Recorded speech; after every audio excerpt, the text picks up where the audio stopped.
29, securing the cables. I'm gonna be honest with you, this really is going to be more of a personal preference thing than anything else. I mean, you can see what they're suggesting in terms of how they want the cables tied down, etc. Well, if we take a look at the actual car, I'm not even sure I'm gonna bother tying that down because, as I've told you before, I have multiple vehicles and I don't want to have multiple radios, so I use Velcro to put the receiver in. Now currently I'm working on something else, so I don't have the receiver in here, and even if I did, I wouldn't strap that there because it actually doesn't leave that much room for the cable going into the receiver. So I'm not going to do that. And here, I mean, I guess I could, I might bend this back a bit to fit into the receiver so that the cable's not as long.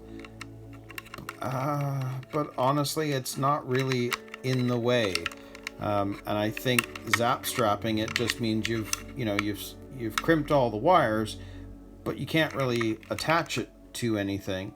I suppose there's the possibility I might use some double-sided tape and maybe, I could crimp these, zap strap them, and then attach it to the side. But this doesn't have a lot of cabling that, to me, requires any real tie-down work. So, honestly, I'm not going to do this 29. I mean, I might feel differently once I've, attached everything and I start to drive it, but not really.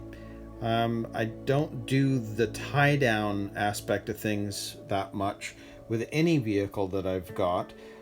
You will have seen in the Neo Fighter when I did the tie down, there's a reason for it, and it works because of the way the car body or the car chassis is designed to work with those zap straps, and I figured out ways of getting rid of the third wire. And in fact, I guess that's the one thing I can show you. I've squeezed in the wire down the side, and I might use some double-sided tape to just get it out of the way because there's tons of space in here and it's not going to get used. So I might just tape that down to the bottom of the chassis.